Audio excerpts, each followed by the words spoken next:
The road was empty when the crash happened. No witnesses, no cameras, just twisted metal, shattered glass, and silence. A poor girl on her way home from work stopped her bike when she saw the wrecked car in the ditch. Inside was a man bleeding, barely conscious. Everyone else would have kept going, but she didn't. She tore her scarf to stop the bleeding, dragged him out inch by inch, and called for help with shaking hands. As sirens echoed in the distance, the man grabbed her wrist and whispered one word, "Don't." She thought he was scared. She didn't know the truth. Because when black SUVs arrived before the ambulance, when armed men surrounded the road, and when police suddenly started taking orders, she realized too late. The man she saved wasn't just rich. He wasn't just dangerous. He was a mafia boss who wasn't supposed to survive that crash. Backhand index pointing right, stay till the end, because saving his life would cost her far more than she imagined, and change both of them forever.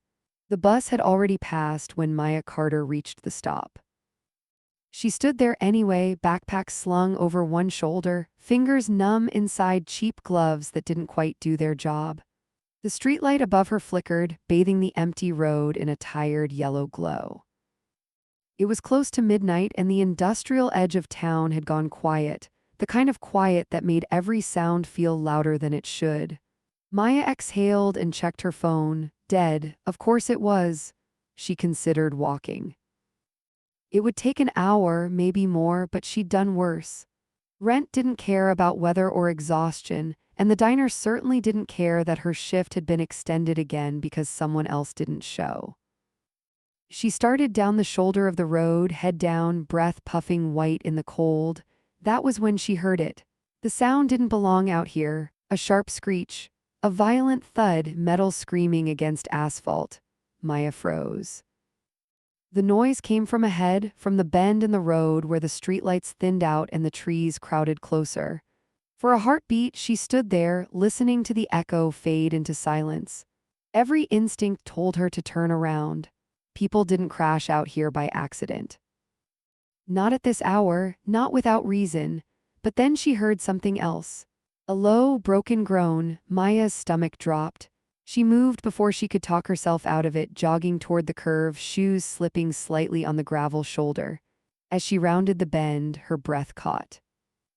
A black sedan lay half in a ditch, nose buried in brush, rear end twisted at an unnatural angle. One headlight was shattered. The other flickered weakly, illuminating shards of glass scattered across the road like ice. The driver's door was open, and someone was inside. Maya approached cautiously, heart hammering so hard she could feel it in her throat. The smell hit her first, burnt rubber, gasoline, something sharp and metallic. Blood. The man was slumped sideways in the driver's seat, dark hair plastered to his forehead, face pale beneath streaks of red. His breathing was shallow, uneven, like each breath was a decision. "Oh my God," Maya whispered. She pulled out her phone again, praying it might magically come back to life. Nothing, no signal, no battery, no help. "Hey," she said softly, stepping closer. "Can you hear me?" The man didn't respond. Maya swallowed hard. She had no medical training beyond first aid videos she half remembered from high school.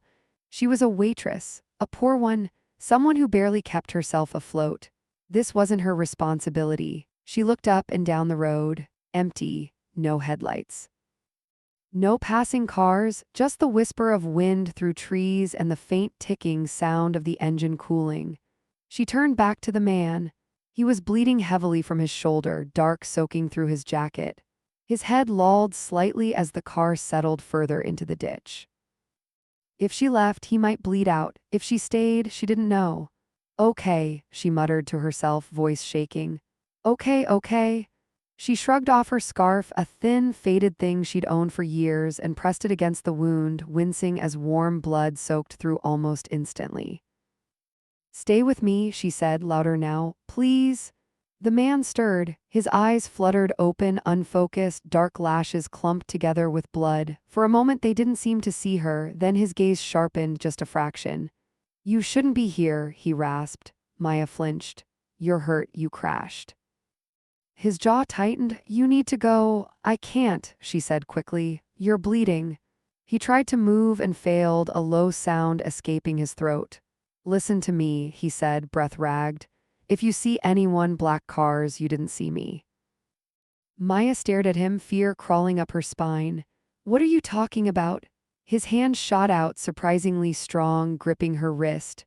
Don't, he whispered. Call anyone. The grip loosened as quickly as it came, his arm falling limp. Maya's pulse roared in her ears. Black cars. She looked back toward the road again, still empty. I'm not leaving you, she said, more to convince herself than him. But I need help. She spotted a small convenience store sign glowing faintly in the distance, barely visible through the trees, maybe half a mile away. I'm going to get help, she said, gently removing her wrist from his grasp. I'll be back, I promise. He didn't answer. She hesitated only a second before running. The cold air burned her lungs as she sprinted down the road, every terrifying possibility racing through her mind. She burst into the store breathless, babbling until the clerk finally understood enough to call emergency services. When she ran back, sirens still distant, her heart sank. The road wasn't empty anymore. 2 black SUVs were parked near the crash site. Their engines idled quietly. Men in dark coats stood near the sedan, moving with calm efficiency, flashlights cutting through the darkness. Not police, not paramedics. Maya slowed, dread pooling in her stomach. One of the men noticed her immediately. He straightened, eyes locking onto her. Who are you? He asked sharply. Maya's mouth went dry. I found him, I tried to help.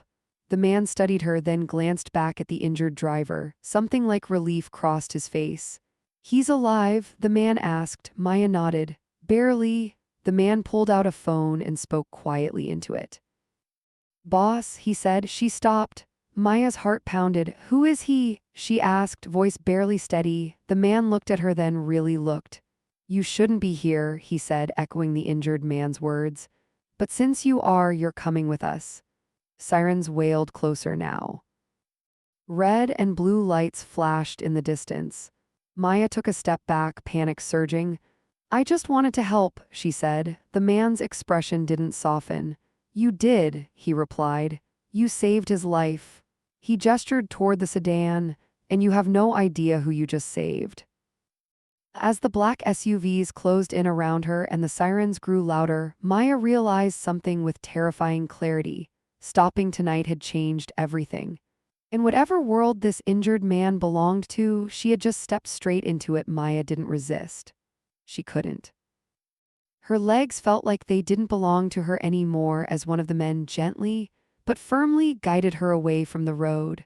The black SUVs formed a wall between her and the crash site, their engines humming low and steady as if nothing extraordinary was happening. The sirens grew louder. Ambulance is 2 minutes out, one man said into his phone. Good, another replied. Move him now. Maya twisted around. You can't, he needs paramedics. The man who had spoken to her first, tall, broad, eyes sharp with experience, looked at her calmly. They won't touch him, he said. Not yet. What does that mean? Maya demanded. Before he could answer, the injured man was lifted carefully from the sedan, his movements precise, rehearsed. These weren't panicked helpers. They knew exactly how to move a bleeding body without making it worse. Maya's chest tightened. Who were these people? As the man was placed onto a stretcher pulled from one of the SUVs, his eyes fluttered open again. This time they found Maya immediately. You came back, he murmured. I told you I would, she said, stepping closer before anyone could stop her. One of the men frowned. Sir, you need to conserve energy. The injured man ignored him, his gaze stayed fixed on Maya. You should have left, he said weakly. And let you die? Maya shot back. I couldn't. Something unreadable crossed his face, surprise maybe, or something heavier. Name, he asked. Maya, she replied. A faint smile touched his lips before pain dragged it away again. Thank you, he whispered. Then his eyes closed. The men exchanged looks. Get her in the car, one said quietly. Maya stiffened. What? No, I'm not going anywhere, the ambulance. You already talked to the police dispatcher, the man replied calmly. That's enough. Fear spiked. I didn't do anything wrong. No, he agreed. But you did something very right, and right now that makes you a liability. The word landed hard, liability. Before Maya could respond, a hand gently but firmly took her elbow. This way, the man said. The ambulance pulled up just as Maya was ushered toward the nearest SUV. Red and blue lights washed over the scene, illuminating her wide eyes and trembling hands. A paramedic jumped out. What happened here? The men responded smoothly, rehearsed. Single car accident, driver unconscious but stable. The paramedic glanced at the black SUVs, then back at the men. We'll take him from here. The tall man smiled thinly. No, you won't. Something passed between them, a look, a recognition. The paramedic hesitated, then stepped back. Maya's stomach dropped. She was pushed gently into the back seat of the SUV. The door closed with a solid, final click. The vehicle began to move. She twisted around, heart racing. Where are you taking me? The man sitting across from her studied her calmly. Somewhere safe, he said. From what? She demanded. From asking the wrong questions, he replied. The SUV sped away, leaving the flashing lights behind. They drove for nearly 30 minutes. The city faded into quieter streets, then into an area Maya didn't recognize: warehouses, old brick buildings, streets too clean to be forgotten and too empty to be comfortable. Finally, the SUV pulled into an underground garage. The doors closed behind them. Maya's ears rang with the sudden silence. She was escorted inside a building through a service elevator that required a keycard and a code. Everything about the place screamed control. She was led into a small, clean room, no windows, a couch, a table, a bottle of water already waiting. Sit, the man said. Maya did. Her hands shook as she twisted the cap off the water bottle and took a sip. Am I under arrest? She asked. No, he said. Am I being kidnapped? The man considered the question. No, that's not reassuring, Maya muttered. He almost smiled. Minutes passed, 10. Maybe 20? Finally, the door opened. The injured man was wheeled in on a hospital bed, his shoulder bandaged, color slightly better than before but still pale. A doctor followed briefly, murmured something to one of the men, then left. The door closed again. The man on the bed looked different now, cleaner, controlled, still dangerous. He slowly pushed himself into a seated position, wincing slightly. You shouldn't be up, Maya said automatically. He looked at her, really looked. You're not afraid, he observed. Maya laughed bitterly. I am. I'm just too tired to show it.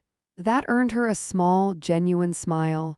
My name is Victor Hale, he said, and you saved my life. Maya swallowed. You're welcome. Victor studied her, eyes sharp despite the injury. You could have walked away, he said. Most people would have. I know, Maya replied, but I didn't. Why? He asked. She hesitated. Because no one stops for people like me. I guess I didn't want to be that person. Victor leaned back slightly, thoughtful. You live paycheck to paycheck, he said. You work too much, you're tired all the time, and yet you stopped. Maya's brow furrowed. How do you know that? He didn't answer directly. Do you know who I am? Victor asked instead. Maya shook her head. I know you're not just some guy who crashed his car. A pause. That's true, Victor said. Something in his tone made her chest tighten. Am I in danger? She asked quietly. Victor met her gaze. Not from me. From who then? From the people who wanted me dead, he replied calmly. Maya stared at him. You're saying that like it's normal. It's my life, Victor said. Her voice trembled. And now it's in mine? Victor was quiet for a moment. Yes, he said finally, for now. The words sent a chill through her. Am I going to get hurt? She asked. Victor shook his head. No, but you will be protected. Maya let out a shaky breath. I don't want protection, I want to go home. Victor's expression softened just a fraction. I believe you, he said, but if I let you walk out that door tonight, you won't make it home. Her heart skipped. Because of them? Victor nodded. You saw me alive, that wasn't supposed to happen. Maya's hands clenched in her lap. So what happens now? She asked. Victor looked at her steadily. Now, he said, you tell me everything that happened before you found me. Maya swallowed hard and began to speak. As she talked about the bus stop, the dead phone, the decision to stop, Victor listened intently, his expression unreadable. When she finished, he exhaled slowly. You did more than save my life, he said. You ruined someone else's plan. Maya's breath caught. Is that bad? Victor's lips curved faintly. Very, he said, for them. The room felt smaller suddenly. And for me? Maya asked. Victor met her gaze, eyes dark and serious. For you, he said, it means your life won't be the same anymore. Maya leaned back against the couch, heart pounding. She had stopped to help a stranger. And now she was sitting in a room guarded by armed men, listening to an injured man speak like death was a business transaction. Whatever world Victor Hale belonged to, she was already inside it. And Act 3 would force her to learn exactly who he really was. Victor didn't rush the truth. He let it sit between them like a loaded weapon, heavy and obvious, impossible to ignore. Maya noticed it in the way his men stood outside the door closer now. In the way Victor's phone kept lighting up with messages he didn't open. In the way the building itself seemed to hum with restrained urgency. You keep saying they wanted you dead, Maya said finally. Why? Victor leaned back against the pillows, eyes fixed on the ceiling for a long moment. Because I made myself inconvenient, he said. That's not an answer, Maya replied. Victor turned his head and met her gaze. There was no softness in his eyes now, only clarity. I run an organization, he said, one that makes enemies by existing. Maya's stomach tightened. An organization like what? Victor didn't flinch. The kind people whisper about, he said, the kind that doesn't advertise. The room seemed to tilt. You're saying you're… She couldn't finish the sentence. Yes, Victor said calmly, I'm exactly that. Maya's breath came shallow. Her mind raced back over every moment since the crash, the black SUVs, the way police backed off, the men who moved like soldiers. Oh my God, she whispered, you're a mafia boss. Victor didn't correct her. I don't use that word, he said, but others do. Maya stood abruptly, pacing the small room, hands tangled in her hair. This is insane, she said. I didn't sign up for this, I was just trying to help. And that's why you're still alive, Victor replied. She spun toward him. That's not comforting, Victor watched her carefully.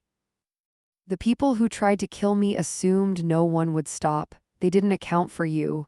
That makes me a problem, Maya said bitterly. Victor nodded. To them. Silence pressed in again. Who did this? Maya asked. Who tried to kill you? Victor's jaw tightened. Someone close, her chest tightened. Betrayal. Yes, Victor said, the most expensive kind. He shifted slightly, wincing, then continued. I was supposed to die in that crash, no witnesses, no body recovered until it burned clean. Maya swallowed hard, but I stopped. Victor looked at her. You did, and now? She asked. Now, Victor said, they know I'm alive. As if summoned by the words, shouting echoed faintly through the building, raised voices, fast footsteps. A door slammed somewhere below. One of Victor's men entered quickly. Boss, he said. We've got a problem. Victor's expression didn't change. Say it. They found the crash site footage, the man said. A traffic camera half a mile down the road, they saw her. Maya felt the blood drain from her face. They saw me. Victor's gaze snapped to her. Yes, the man replied, not clearly but enough, a woman on foot. Victor exhaled slowly. That means they'll try to identify her, Maya said, voice shaking. Track me? Victor nodded. Already happening. Maya's knees felt weak. So what do you do with people like me? The man hesitated. Victor answered before he could. We protect them, Victor said, or we erase them. Maya stared at him. Erase, disappear, Victor clarified. New name, new city, new life. Her heart pounded. You can't be serious. Victor met her gaze steadily. It's the safest option. Maya backed away, shaking her head. No, I have a life, a job, I can't just vanish. Victor's voice softened, but only slightly. If you go back to it right now, they'll use you to get to me. Why me? She demanded. Why not just finish what they started with you? Victor's eyes hardened. Because they failed once, and failure makes people reckless. The man at the door cleared his throat. There's more. Victor nodded. Go on. They're pushing a story, the man said. Hit and run. Drunk driver fled the scene. They want her blamed. Maya's breath caught. What? They'll ruin you publicly, Victor said calmly. Then use the pressure to flush me out. Maya felt dizzy. I called for help. I tried to save you. And that's why this won't work, Victor said, turning to his man. Pull the emergency call logs, get me the store footage, every angle. The man nodded and left. Maya sank back onto the couch. I didn't know this kind of power existed, she whispered. Victor looked at her intently. It does, and it destroys people who don't understand it. She laughed weakly. You're doing a great job of explaining.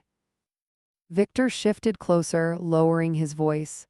You have a choice, he said. You can take my protection and stay invisible until this ends, or you can leave and pretend tonight never happened. And if I choose wrong, Maya asked. Victor didn't hesitate. You won't get a second chance. The weight of that settled heavily in her chest.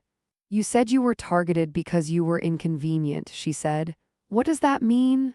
Victor's eyes darkened. I decided to step away, he said, from the bloodier parts. I was planning to hand things off, retire. Maya stared at him. You wanted out. Yes, Victor said, and someone decided I knew too much to be allowed to leave. Maya thought of the crash again, the isolation, the precision. They wanted you gone quietly, she said. Victor nodded. You made it loud. She let out a shaky breath. I'm sorry. Victor looked at her with something like surprise. Don't be, he said. It's been a long time since someone did the right thing without expecting anything in return. Silence fell again. Finally, Maya asked the question that had been burning in her chest. Why are you telling me all this? She asked. You could have lied, you could have locked me away. Victor met her gaze steadily. Because trust is rare, he said. And you earned it on the side of a road when you didn't know who I was. Maya swallowed hard. And now, she asked. Victor's phone buzzed. He glanced at the screen, then looked back at her. Now, he said, I prepare for retaliation. Her heart skipped. Violence? Victor stood slowly, carefully. If it comes to that, he said. But I'm hoping for something cleaner. Like what? Maya asked. Victor's lips curved faintly, humorless, like turning the trap around. Maya felt a chill crawl up her spine. You're going to use me, she said quietly. Victor didn't deny it. Only if you agree. She looked down at her hands, still stained faintly with dried blood from his wound. She had stopped to help a stranger. That stranger was now asking her to step deeper into a war she didn't understand. Tell me what you need, she said finally, voice trembling but firm. Victor studied her for a long moment. Then he nodded. First, he said, we make sure they think you're exactly where they expect you to be. Maya's pulse quickened. And where's that? Victor's eyes hardened. Out in the open, he said. Vulnerable, fear and resolve twisted together in her chest. Act 3 ended not with safety, but with a decision that ensured there was no turning back. And Act 4 would make her pay the price for saving a man the world wanted dead. Maya had never been bait before. The idea settled into her chest like a stone as she stood in front of the bathroom mirror, staring at her own reflection. Same tired eyes, same worn jacket, same girl who had been counting tips to pay rent just a day ago, and yet nothing was the same. They'll be watching, Victor said from the other room. Every move, every step. Maya nodded even though he couldn't see her. She stepped out of the bathroom, heart pounding. And if they come after me, they will, Victor replied honestly, but not the way you think. The plan was simple. That was what terrified her. Maya would go home, her real apartment, her real job, her real life. No guards following openly, no armored cars, no fortress walls. Victor would stay hidden. If they think you're under my protection, they'll wait, Victor explained. If they think you're alone, they'll rush. Maya crossed her arms tightly. And when they rush, Victor's eyes were cold, sharp, then they expose themselves. She swallowed, and if something goes wrong, Victor didn't answer immediately. Instead, he handed her a small phone, unmarked, simple. One button, he said. Press it once and my people come. Press it twice and the police come. Maya frowned. You trust the police? Victor's mouth twitched. Some of them. She took the phone with shaking fingers. I don't want anyone hurt because of me, she said quietly. Victor met her gaze. That ship sailed the moment you stopped. She flinched. You don't regret it, do you? He asked. Maya thought of the man bleeding in the car.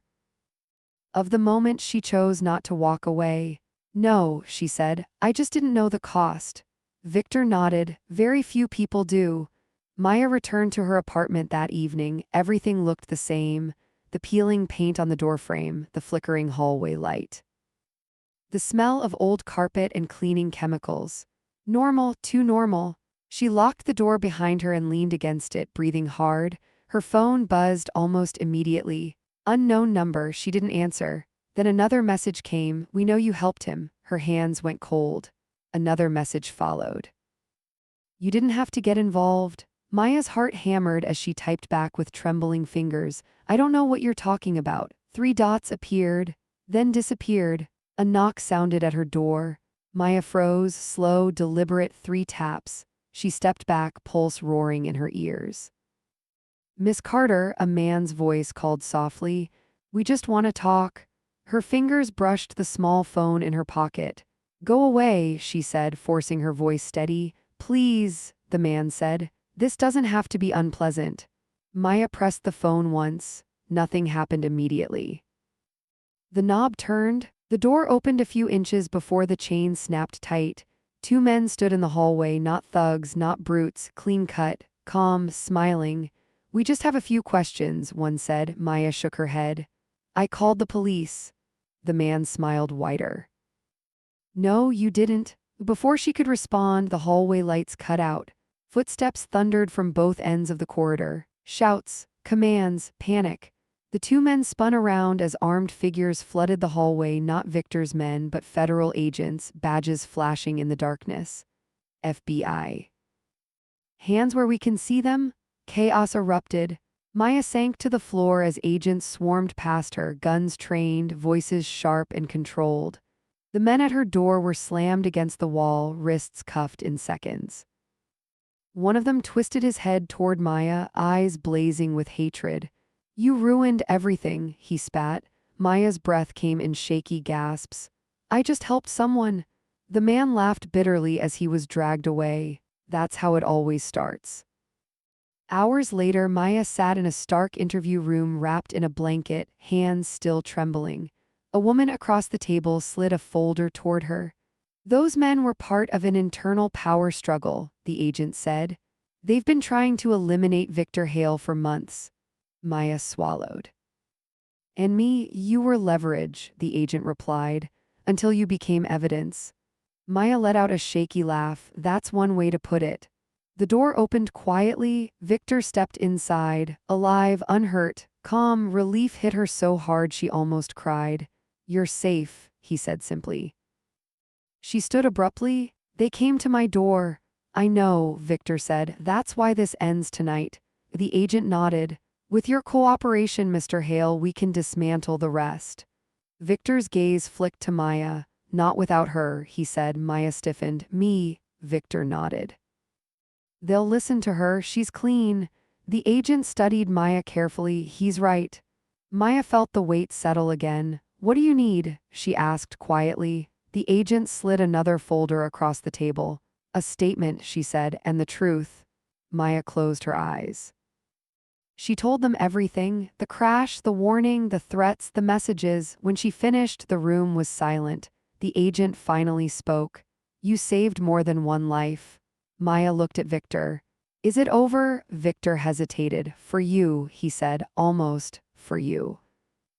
She asked. Victor's jaw tightened. Not yet. By dawn, arrests were already being made. News vans lined the streets near Victor's properties. Names Maya didn't recognize scrolled across television screens. A criminal empire cracking from the inside. Maya sat on the edge of the bed in the safe apartment, exhaustion finally catching up to her. Victor stood near the window, watching the city wake up. "You don't have to stay," he said quietly. "This ends my way." Maya looked at him. "What about my life?" Victor turned. "I'll make sure you can have it back." She studied his face, the scars, the weight, the loneliness beneath the control. "And you?" she asked. Victor exhaled. "I'll face what comes." Maya nodded slowly. She had saved him once. She couldn't save him again. Outside, the sun rose over a city about to learn the truth. In Act 5 would decide what mercy was really worth for the girl who stopped and the man who survived because she did. The city woke up to headlines it didn't fully understand. Names flashed across morning news screens, arrests, indictments, internal power struggles framed in careful language that avoided certain words. Commentators spoke about organized crime fractures and federal cooperation, about a man who had decided to stop running and start talking. Maya Carter watched it all from a small apartment she didn't recognize as hers. The room was quiet, too quiet, clean in a way that felt temporary, like a hotel meant for someone passing through. Her clothes were folded neatly on the bed. A fresh phone sat on the nightstand. No messages, no missed calls. For the first time since the crash, there was nothing she needed to do. The silence felt heavier than the chaos. A soft knock came at the door. Maya flinched, then exhaled when she recognized the rhythm. Victor stood in the doorway, dressed plainly now. No suit, no guards hovering behind him, just a man carrying the weight of decisions he couldn't undo. "They're moving fast," he said quietly. "Faster than I expected." Maya nodded. "Is that good?" "It means they're scared," Victor replied. "And when powerful people get scared, they rush." He stepped inside and closed the door gently. "They'll protect you," he added. "You did everything right." Maya laughed softly, rubbing her arms.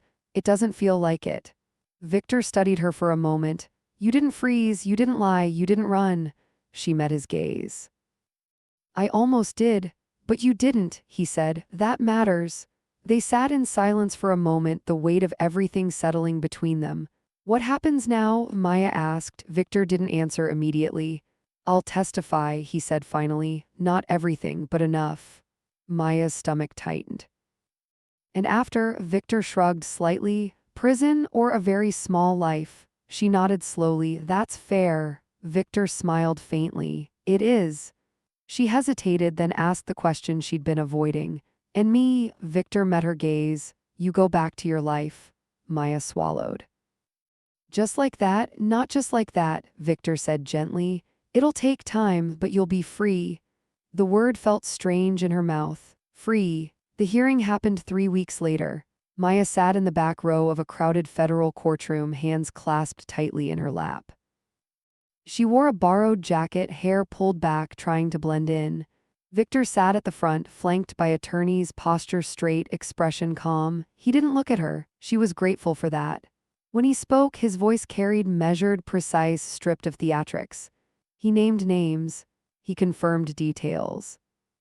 He didn't dramatize anything. The room listened.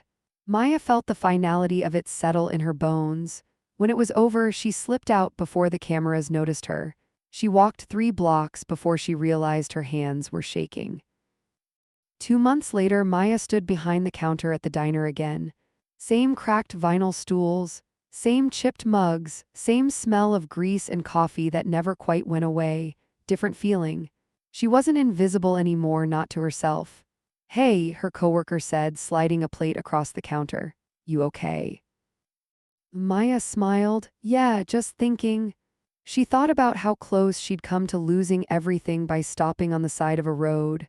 She thought about how easy it would have been to keep walking, and how she never would have forgiven herself if she had. That night, as she locked up and stepped outside, she found an envelope taped to her bike. No return address. Inside was a simple note. "You did the hardest thing. You chose a stranger over safety. That choice saved lives." Beneath the note was a cashier's check, enough to clear her debts, enough to breathe again. No message asking for gratitude. No signature, just an ending that didn't demand anything in return. Maya folded the note carefully and slipped it into her pocket. Victor watched the city from behind reinforced glass months later. His world had shrunk to schedules and concrete walls and quiet nights. The power he once held had dissolved into something smaller, something human. He didn't regret it. Some nights he thought about the road, about the cold, about the girl who had stopped when she didn't have to. He wondered if she slept well now, if she felt safe, if she ever thought about him. Then he reminded himself that safety didn't need his presence, it needed his absence. On a clear autumn evening, Maya rode her bike home along the same stretch of road where everything had changed. The ditch had been cleared, the trees trimmed back, the streetlight repaired. Nothing marked what had happened there. She stopped anyway, just for a moment. She stood there, listening to the quiet, feeling the cool air on her face. "I did the right thing," she whispered, to the road, to herself, to the memory of a bleeding stranger. Then she got back on her bike and rode home. Some stories end with explosions. Others end with something quieter. A girl who learned her courage mattered. A man who paid the price of survival. A choice made in the dark that refused to stay buried, and that was enough.